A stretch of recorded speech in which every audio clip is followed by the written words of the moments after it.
Hello, everybody.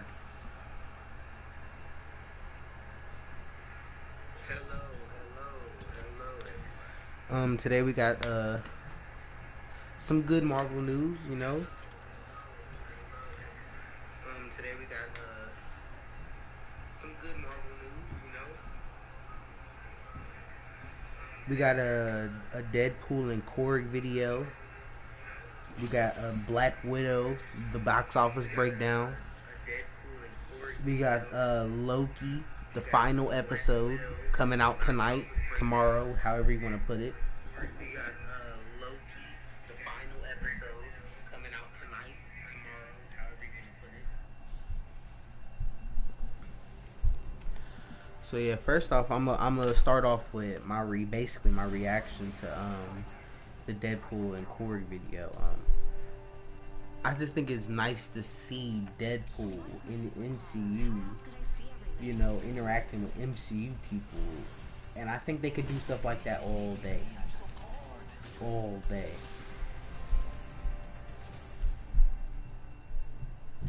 Like have him just do like little cameo, little advertisements here and there, just funny little videos. He can do that all day as Deadpool. I'm Jumpmaster. Follow my lead.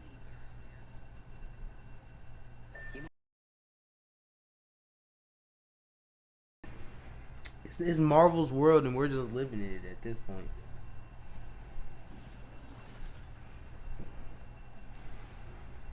This might be a good place to land. But I just think it's such a good thing to see. And I just think because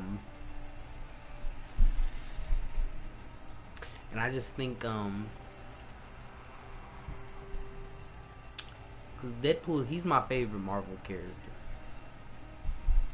and I just can't wait to see him in the MCU. I think it's gonna be amazing. It's already been confirmed that Deadpool 3 is gonna be R-rated.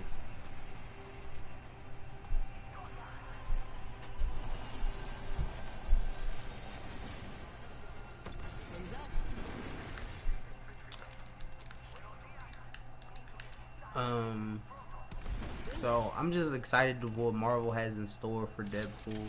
I have faith they're gonna treat him right.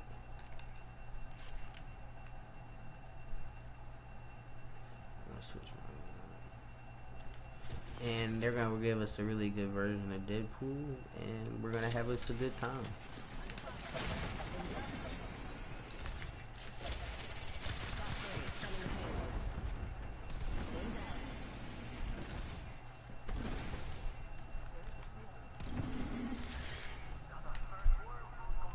Where did she go? That's really my thoughts on it. It was a very quick video. It's hard.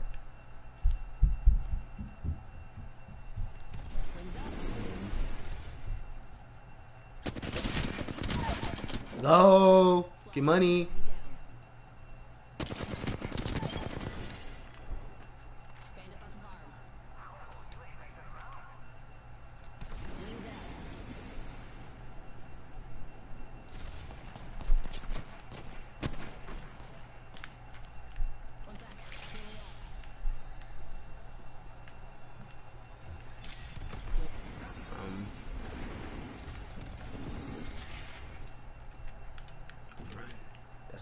That's my decision.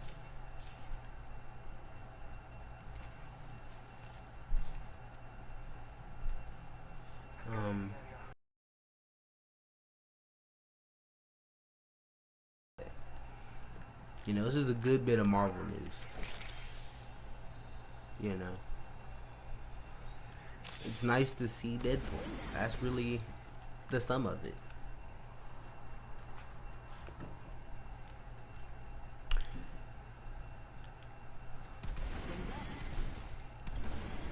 Moving on, we're gonna talk about Black Widow.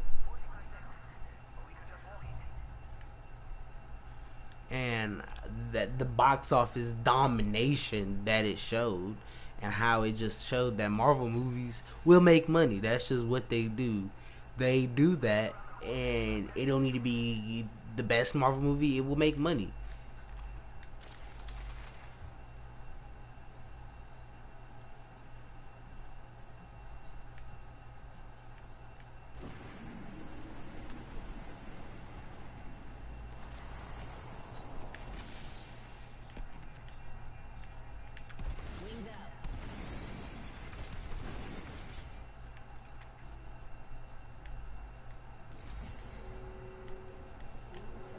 Oh my god. Almost fell into the lava.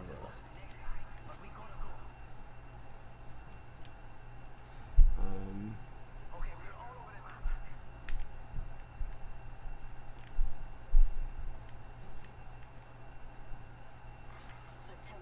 but yeah, this weekend, Black Widow made 78 million internationally in the box office, 80 million domestically in the box office. They made 60 million on Disney Plus.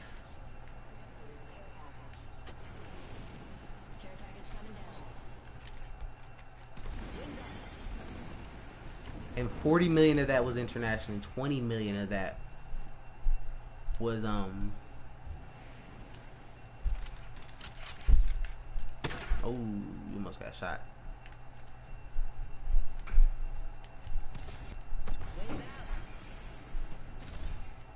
Oh, we're lagging. That's really insane numbers for a movie. That's like it's a mid-tier Marvel film, but it made $215 million in one weekend.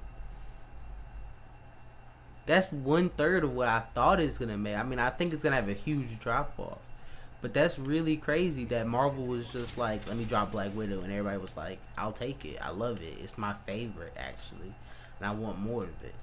Keep it coming, because people like it too. Like my mom, my brother's girlfriend, all of them enjoyed the movie and liked it.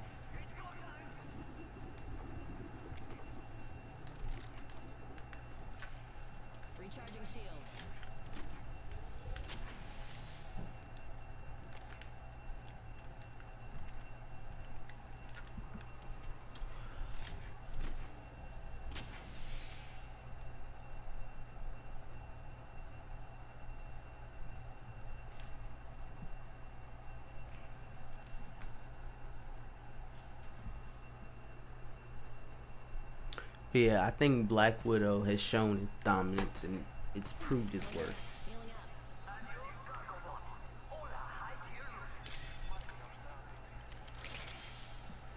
Um, and I think I saw that it was like I had a 41% drop or something like that.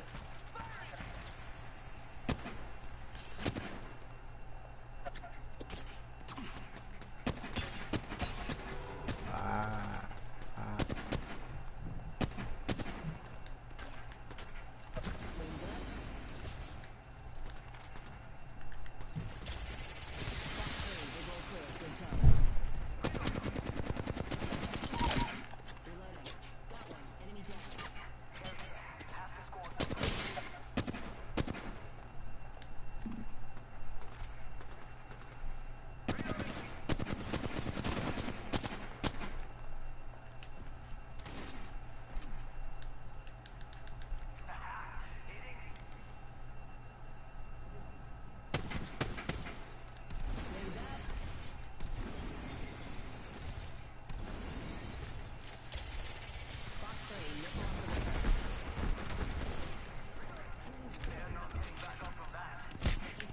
Oh, let me get a shot. Retreat.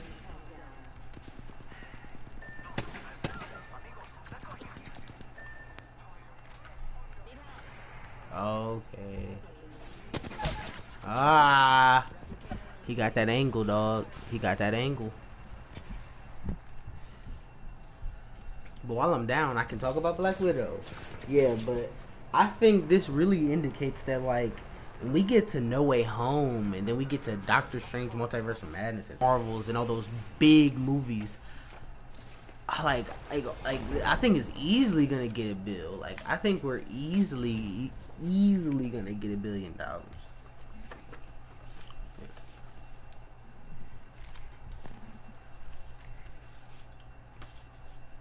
But yeah, I think that's a no-brainer for movies like that. Now, Shang-Chi and Eternals, I'm thinking they gonna be like 600, 700 mil, like Doctor Strange, Ant-Man range. Shang-Chi could go crazy. Eternals could, cause like they're more grand than I thought. But like I don't know though.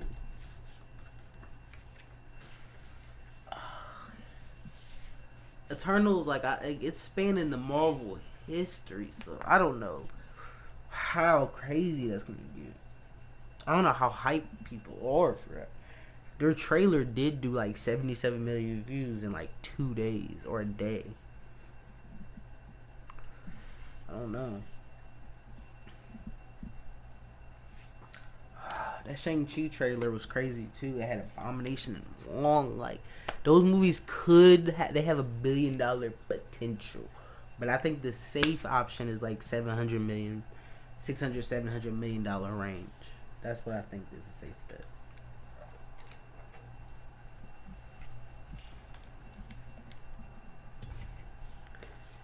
Now moving on to the final thing of the day is you already know the Loki finale, Loki episode 6.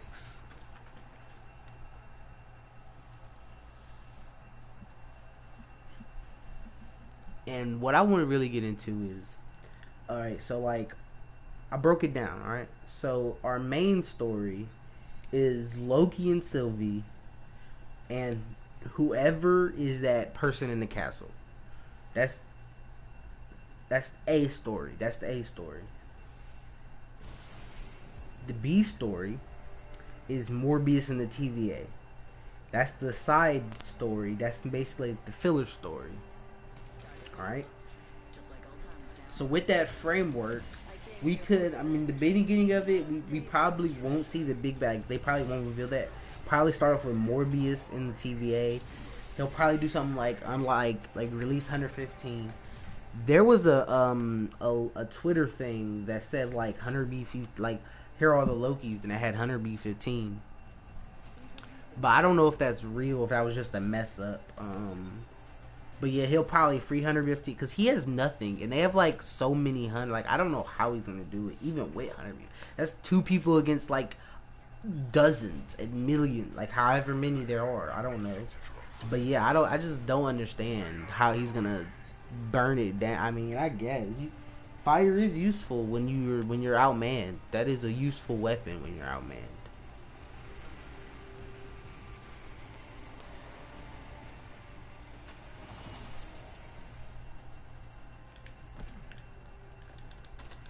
Um, but yeah, I don't know.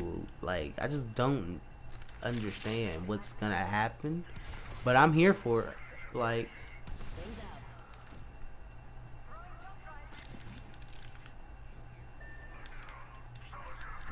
dang, he already downed. Why?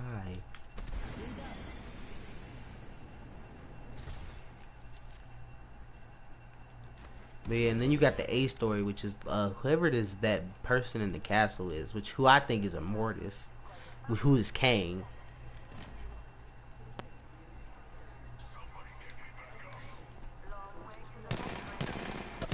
Oh, I did not hit any of those shots.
tried.